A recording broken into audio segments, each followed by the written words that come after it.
Assalamualaikum warahmatullahi wabarakatuh. Alhamdulillah, salatu wassalamu ala rasulillah. Amma ba'd, kaum muslimin yang dirahmati Allah subhanahu wa ta'ala.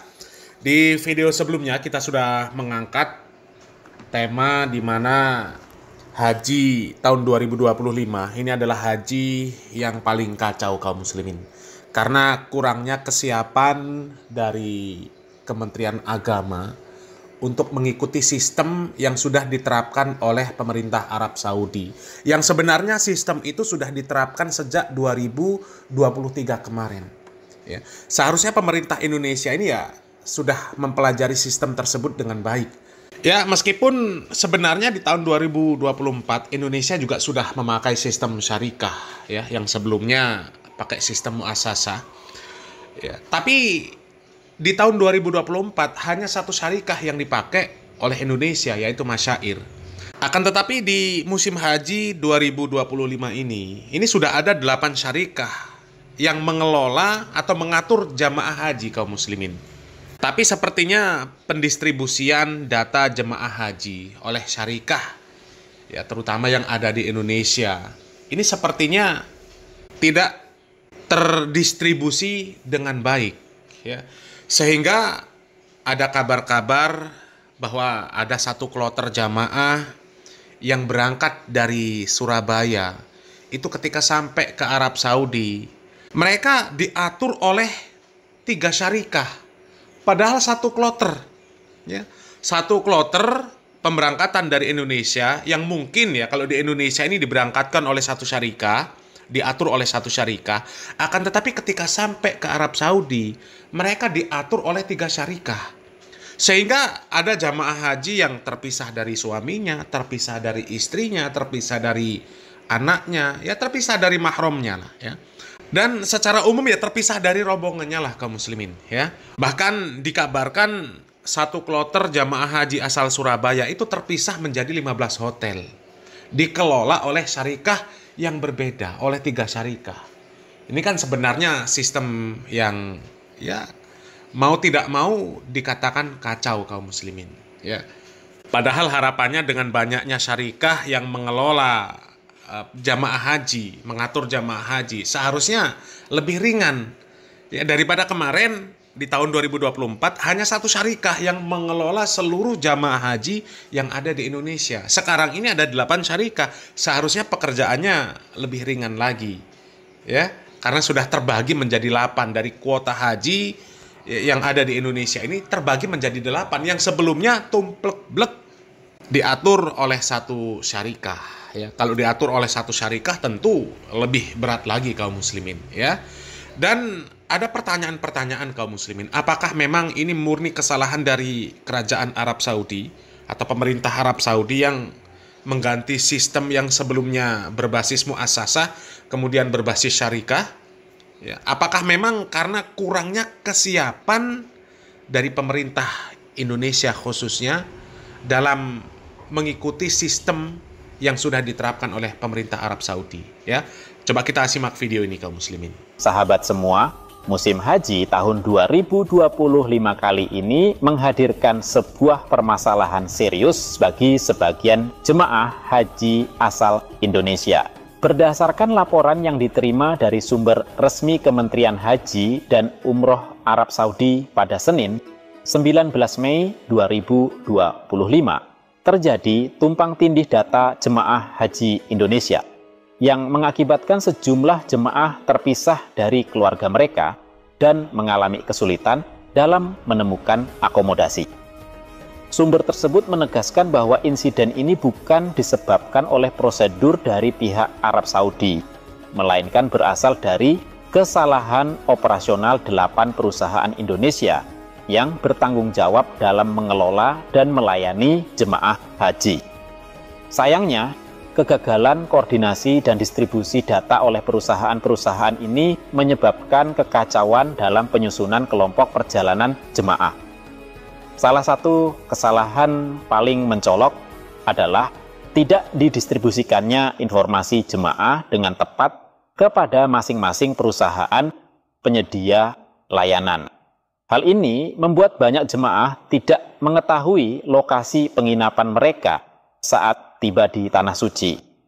Beberapa di antaranya bahkan harus menunggu dalam waktu yang cukup lama karena informasi logistik yang seharusnya disiapkan tidak tersampaikan dengan baik. Lebih dari itu, penyusunan rombongan keberangkatan tidak memperhatikan hubungan kekeluargaan antar jemaah. Akibatnya, banyak anggota keluarga yang akhirnya terpisah, baik pada saat keberangkatan, saat transit, maupun ketika sampai di akomodasi di Arab Saudi.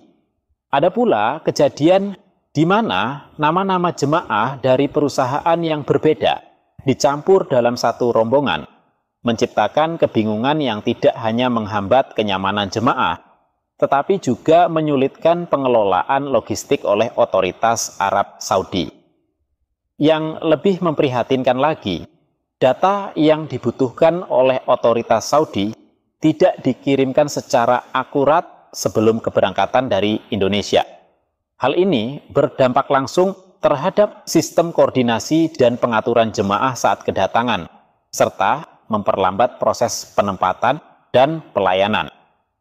Melihat situasi yang tidak ideal ini, Kementerian Haji dan Umroh Arab Saudi telah mengambil langkah cepat dan resmi dengan melakukan koordinasi bersama pemerintah Indonesia.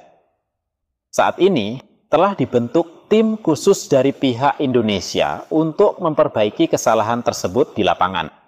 Meskipun upaya perbaikan tengah dilakukan, diperlukan koordinasi lebih lanjut antara kedua negara agar pelaksanaan ibadah haji dapat kembali berjalan optimal. Fokus utama dari semua pihak adalah menjamin kenyamanan, keselamatan, dan ketertiban jemaah Indonesia dalam menjalankan rukun Islam kelima ini. Sahabat semua, di tengah-tengah kekisruhan ini muncul pula isu yang menyebut bahwa pemisahan antara jemaah laki-laki dan perempuan disebabkan oleh sistem penyelenggaraan haji Arab Saudi. Namun, Kementerian Haji dan Umroh Arab Saudi secara tegas membantah tudingan ini. Mereka menyatakan bahwa klaim tersebut tidak berdasar, tidak akurat, dan mencerminkan kesalahpahaman terhadap mekanisme penyelenggaraan haji di Arab Saudi. Sistem yang diberlakukan dirancang untuk melayani semua jemaah tanpa diskriminasi, dengan prinsip transparansi, keamanan, dan kenyamanan sebagai prioritas utama. Pihak kementerian juga menegaskan bahwa tidak ada hambatan teknis maupun administratif yang berasal dari sistem Arab Saudi yang bisa menghalangi proses ibadah jemaah Indonesia. Semua sistem pengelolaan berjalan dengan efisien, dan segala kekurangan yang terjadi kali ini semata-mata berasal dari pihak operator atau perusahaan dari Indonesia. Sebagai penutup, Kementerian Haji dan Umroh Arab Saudi kembali menyampaikan komitmennya untuk memberikan pelayanan terbaik bagi seluruh jemaah, termasuk jemaah Indonesia yang jumlahnya selalu menjadi salah satu yang terbesar di dunia. Mereka juga menegaskan bahwa kerjasama dan koordinasi penuh dengan pemerintah Indonesia akan terus ditingkatkan, agar setiap jemaah haji dari tanah air bisa melaksanakan ibadahnya dengan penuh khusyuk, aman, dan nyaman. Demikian informasi penting yang bisa kami sampaikan kali ini. Semoga permasalahan ini bisa segera diselesaikan dengan baik dan para jemaah haji Indonesia dapat kembali melanjutkan ibadah mereka dengan lancar. Dengan pesawat tadi, JKS 23 dari Jawa Barat, mereka mengalami keterlambatan. Terlambatnya bukan 1-2 jam, tetapi mereka sudah terbang. Kemudian mereka ditransitkan di India karena ada technical landing, kerusakan teknikal mesin. Kemudian setelah naik lagi, mereka juga transit lagi kedua kalinya. Maka ini menjadi catatan buat kami kepada maskapai-maskapai yang ternyata umur pesawatnya tidak layak, ya jangan bawa untuk jamaah. Padahal janjinya mereka, umur pesawat itu di bawah 15 tahun. 12 tahun bahkan. Dan yang pasti setiap keterlambatan di atas 2 jam harus diberikan kompensasi makan. Ini hampir sampai dengan 19 jam. Dan yang kita pikirkan adalah lansia. Bagaimana dengan mereka? Nah, ini menjadi catatan saya. Pak Dirjen PAU Yang pertama, saya setuju Mbak Dini tadi bahwa pola komunikasi dari Dirjen PAU hari ini itu jauh dari standar Bapak. Sehingga apa yang dikeluhkan oleh Pak Husni tadi terjadi. Alih-alih memberikan keterangan resmi tentang berbagai kekacauan soal keterlambatan pemisahan, lalu keterpisahan beberapa jamaah, saya melihat justru Kementerian Agama menyuruh buzzer untuk melakukan kontra terhadap berita tentang kekisruhan dan kekacauan itu. Itu menambah persoalan. Seharusnya ada penjelasan lebih resmi bahwa tadi saya ngobrol dengan Pak Direktur, Pak Zen, bahwa kekisruhan itu memang terjadi karena proses pemisahan, visa dan sebagainya, lalu juga sistem baru dan sebagainya, itu perlu dijelaskan secara keseluruhan. Nah itu tolong diperbaiki Bapak, jadi jangan sampai menyuruh antar jamaah untuk lalu beradu di media sosial, itu menambah kebingungan. Mulai dari keberangkatan pertama kebetulan kloter dari NTB, kloter Lombok dan Makassar. Kebetulan saya hadir di acara pelepasan, hari itu juga petugas-petugas tidak bisa berangkat. Dan setelah ditelusuri, visanya tidak terbit sehingga tidak bisa berangkat. Kemudian berkembang masalah-masalah lainnya, hotelnya terpisah, keluarga terpisah, nusuk belum diterima, dan lain sebagainya. Kalau saya melihat, akar permasalahannya adalah karena syarikah yang tidak satu paket dengan kloter, itu masalah utamanya. Nah, pertanyaan saya, siapa sih menetapkan syarikah? Bukankah kita menetapkan syarikah? Mengapa syarikah ini kok kita lepaskan begitu saja sehingga ada kloter yang tercecer? Karena mestinya menurut pandangan saya, kitalah yang menetapkan syarikah. Kemudian pertanyaan berikutnya, mestinya kita yang mengatur syarikah. Artinya menempatkan petugas kita misalkan di kegiatan-kegiatan itu, atau menempatkan kegiatan-kegiatan yang berkaitan dengan akomodasi, konsumsi, dan lain sebagainya. Itu juga mestinya ada orang kita. Kalau kita lepaskan sepenuhnya kepada mereka, tidak nyambung komunikasinya. Jadi saya ingin mengingatkan bahwa dalam menetapkan syarikah itu harus ada tingkat kehati-hatian yang tinggi, dan kita harus punya kewenangan juga bargaining position untuk mengatur syarikah, harus begini, harus begini. Ini seolah-olah kita lepaskan begitu saja. Dan mudah-mudahan tidak terjadi lagi, karena nasi sudah menjadi bubur, ya apa boleh buat, kita terima saja. Bisa kita bayangkan kaum muslimin ya, betapa carut marutnya haji tahun 2025 ini kaum muslimin. Kalau kemarin ketika disampaikan ada jamaah haji, yaitu kloter dari Surabaya, satu kloter ya, yang kemudian ketika mereka sampai di Arab Saudi, ya sampai di Jeddah, kemudian mereka dikelola oleh 3 syarikah. Dan tentu ini tanpa sepengetahuan jamaah. Ya, nggak tahu kok bisa satu kloter dikelola oleh 3 syarikah ketika sampai di Jeddah. Sehingga ada jamaah haji yang terpisah dengan pasangannya, terpisah dengan rombongannya, bahkan satu kloter itu terpisah di 15 hotel kaum muslimin ya. Ya kan kasihan kaum muslimin, apalagi orang-orang tua, jamaah haji yang tua-tua. Dan ternyata ada kisah yang lebih tragis lagi. Itu tadi diceritakan oleh para wakil rakyat kaum muslimin ya. Ada kloter jamaah haji dari Jawa Barat yang mereka ya sampai transit 2 kali karena pesawatnya rusak kaum muslimin. Yang pertama mereka transit di India. Ya karena memang pesawatnya nggak layak. Padahal mereka sudah janji bahwa pesawat yang digunakan untuk membawa jamaah haji ini pesawat yang umurnya di bawah 12 tahun. Artinya yang layak. Tapi ternyata ya, realitanya tidak seperti itu. Justru yang digunakan untuk membawa jamaah haji itu pesawat yang sudah berumur kaum muslimin. Jadi ya kemana nurani mereka ini kemana? Ya tentu jamaah haji kan penuh kekhawatiran kaum muslimin. Ya ketika terbang ternyata pesawatnya bermasalah, harus turun transit. Ya. Kemudian terbang lagi bermasalah lagi sampai transit 2 kali. Ya bahkan ketika transit tidak diberikan kompensasi apa-apa kaum muslimin, nggak ada makanan dan sebagainya, bahkan sampai transitnya 19 jam loh. Ini bener-bener kacau kaum muslimin, bener-bener kacau ya.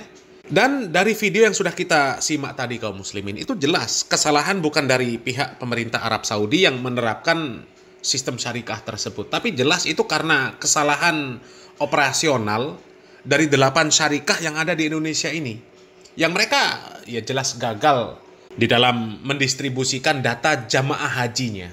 Ya bagaimana bisa kaum muslimin ya satu kloter, satu pemberangkatan, kemudian sampai di Jeddah, sampai di Arab Saudi, mereka kok dikelola atau diatur oleh 3 syarikah. Jadi pendistribusian data jamaah haji yang di Indonesia ini nggak benar artinya. Bagaimana mereka mendistribusikan data jamaah haji di Arab Saudi? Kok bisa satu kloter ya dari Surabaya sampai di sana dikelola oleh 3 syariah sehingga mereka terpisah-pisah. Terpisah dari pasangannya, ya yang jelas terpisah dari rombongannya. Terpisah dari rombongan, kalau masih jadi satu dengan pasangan itu masih mending. Ini sudah terpisah rombongan, terpisah dengan pasangan, bahkan terpisah menjadi 15 hotel. Ya kalau hotelnya deket-deket juga nggak terlalu. Kalau hotelnya jauh kaum muslimin, apalagi orang-orang tua, ini la haula wala quwata illa billah. Ya apalagi sampai kopernya juga bisa tertukar, koper jamaah haji bisa tertukar. Ini benar-benar kacau kaum muslimin, ya, benar-benar kacau. Ya mudah-mudahan Allah Subhanahu wa taala menjadikan jamaah haji yang pada tahun ini menjadi jamaah haji yang paling sabar di dalam menghadapi semua problem yang ada, dan mudah-mudahan mereka bisa melaksanakan ibadah haji dengan lancar tanpa halangan suatu apapun, dan kemudian pulang ke negeri kita menjadi jamaah haji yang mabrur, ya. Di mana haji yang mabrur, ya, kata Nabi Muhammad SAW, laisa jazaun ilal jannah. Enggak ada balasan bagi haji yang mabrur kecuali surga, ya. Dan mudah-mudahan yang belum melaksanakan ibadah haji, mudah-mudahan Allah Subhanahu wa taala segera mudahkan untuk bisa melaksanakan ibadah haji, ya. Mudah-mudahan bermanfaat. Barakallahu fikum. Wassalamualaikum warahmatullahi wabarakatuh.